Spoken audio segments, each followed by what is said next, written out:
The Third World War must be fomented by taking advantage of the differences caused by the agentur of the so-called Illuminati between the political Zionists and the leaders of Islam. The war must be conducted in such a way that Islam and Zionism mutually destroy each other. Meanwhile, the other nations, once more divided on this issue, will be constrained to fight to the point of complete physical, moral, spiritual, and economic exhaustion. We shall unleash the atheists, and we shall provoke a formidable social cataclysm which in all its horror will show clearly to the nations the effect of absolute atheism, origin of savagery and of the most bloody turmoil. Then everywhere the citizens obliged to defend themselves against the world minority of revolutionaries will exterminate those destroyers of civilization, and the multitude, disillusioned with so-called Christianity, whose deistic spirits will from that moment be without compass or direction, anxious for an ideal but without knowing where to render its adoration, will receive the so-called true light through the universal manifestation of the so-called pure doctrine of Lucifer, brought finally out in the public view. This manifestation will result from the general reactionary movement which will follow the destruction of so-called Christianity and atheism, both conquered and exterminated at the same time. That, by the way, is from an alleged letter by Archmason Albert Pike to an Italian revolutionary. Check out my series on the British Empire not being the biggest, where particularly in part 2, I prove that the Synagogue of Satan, using Masons who originally were Templars, rules the world. Now then, according to the protocols, which I plan to do a video proving was not plagiarized nor a hoax, we have sacrificed many of our own peoples. So the synagogue has the mentality of Caiaphas, the high priest during Jesus' time, who said, "It is better for one man to die than for the whole nation to perish."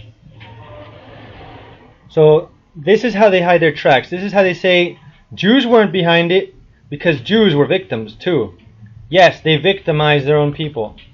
How far-sighted were our wise men of old when they said that to attain a serious object one must not stop at the means, nor should one count the victims sacrificed to the cause. We have not counted the victims from among the Goys, the non-Jews, those seeds of cattle, although we have sacrificed many of our own peoples. We have already given them in return a formerly undreamed of position on earth. The comparatively few victims from among our own people have saved our race from destruction. Now,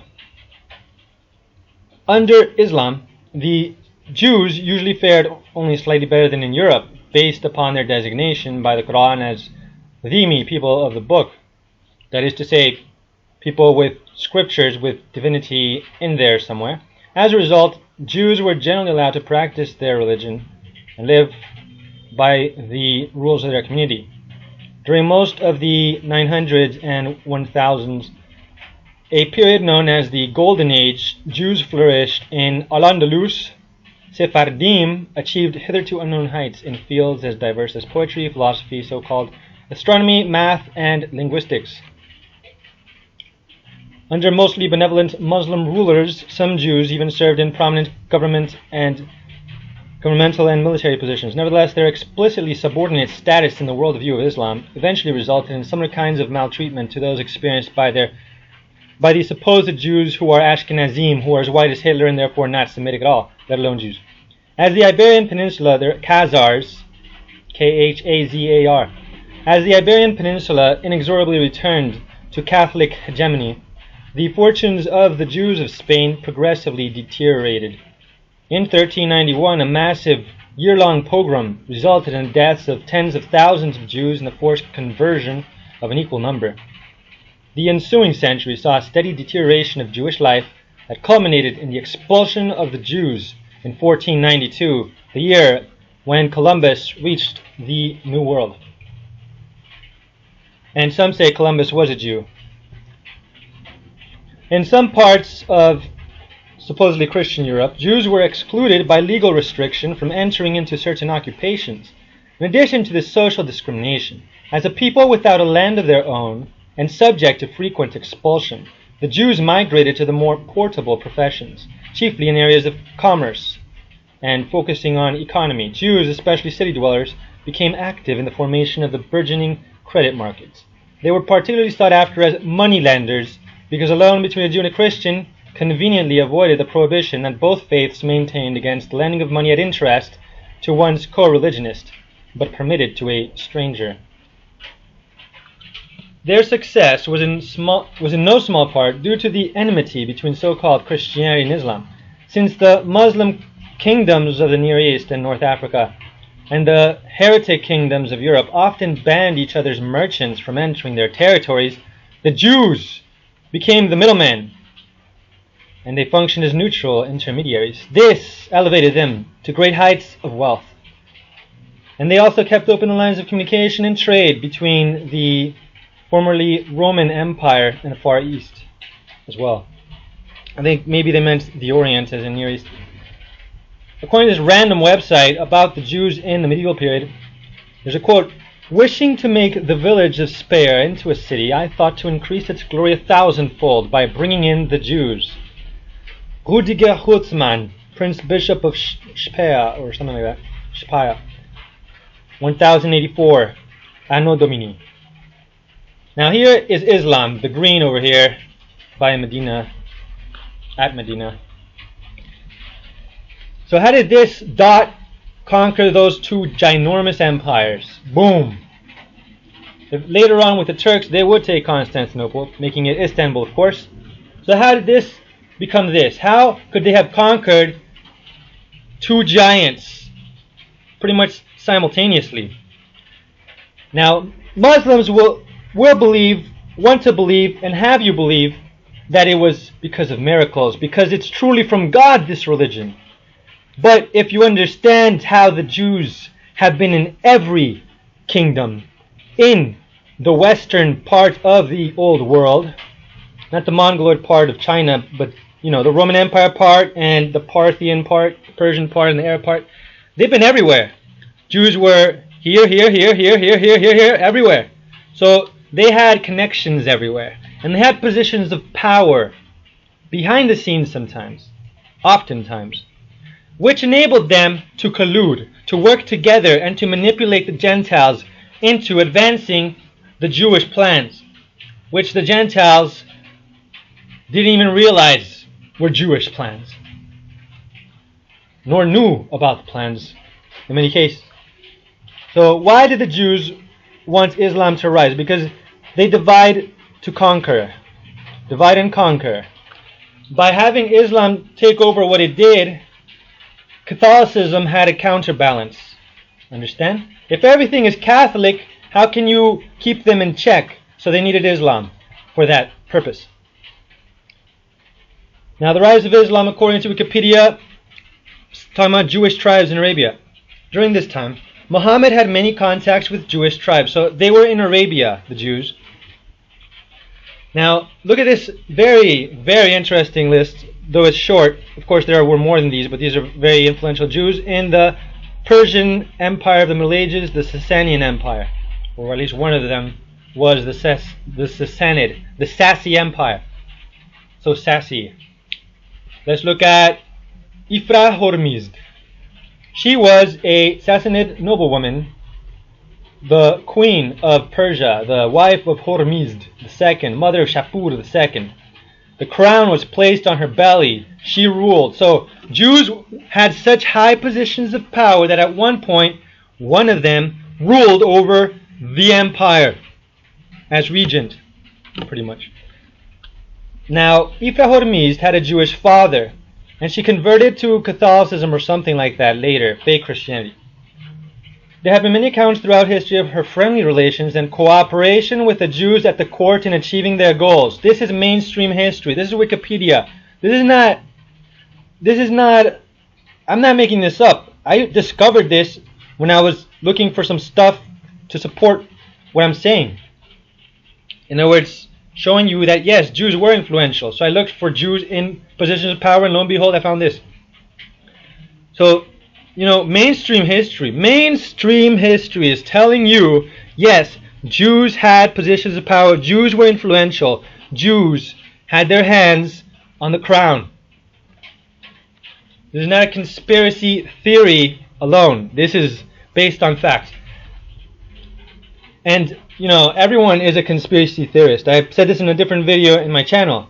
Everyone believes I've never heard of anyone not believe in, the conspiracy theory of the Black Hand Club, basically, semi-secret group, which conspired to assassinate the Archduke, I think Franz was his name, of Österreich and Hungary, which triggered World War I. That is a conspiracy theory, and it is in mainstream textbooks of history.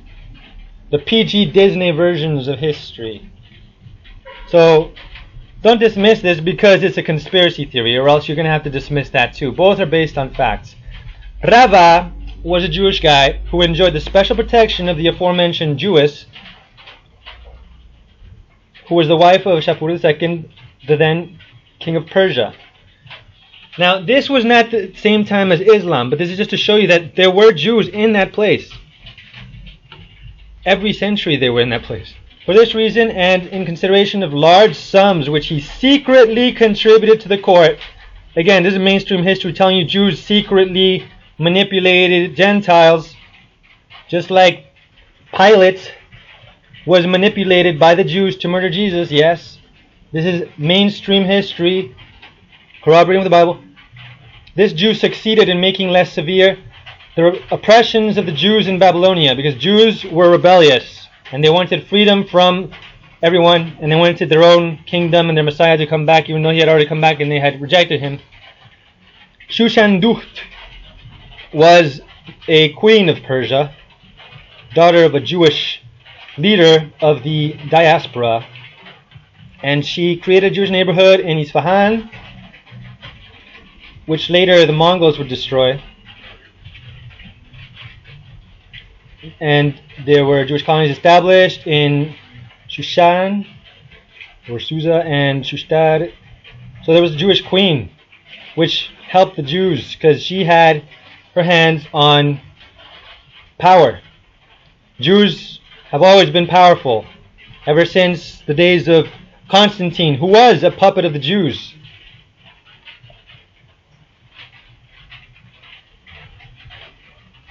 Moving on, Marzutra II was a Jewish leader, leader of the exiled Jews, leader of the diaspora, who led a revolt against the Persians, against the Parthians, against the Sassanids in 495 CE. Now this was 500 basically, which was a century or two before the rise of Islam.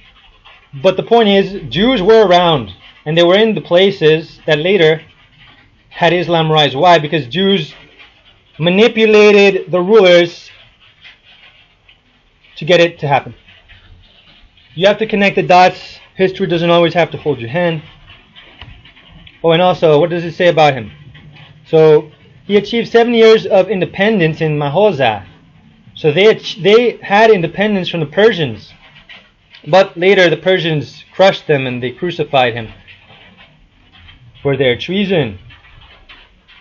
Also, considering the Byzantine Empire, Jewish rebels joined against the Byzantines. This is why the Jews were killed. One of the reasons was they were traitors. This is mainstream history. I did not make this up. Not all Jews were traitors, but a lot of them here were. So, Jews were against the Byzantines. Jews were against the Sassanids. Jews were against the Arabs. Jews used them against the others. Divide and conquer. So, in 634, the Muslim conquest began. Many Jews initially rose up against the Byzantine rulers. So Jews, according to mainstream history, helped Islam to rise. Constantinople, under the Byzantines or the Romans, the Greek Romans, was the center of the Jewish leaders and scholars especially. So, they were good at trade. They had that special minimum status. This gave them a lot of power by money and influence. So they were in every capital. They were in every city, pretty much. So when a city surrendered to Islam, there were Jews in the city. Jews with power to open the gates. It's not a coincidence that Islam rose. To be continued, God willing.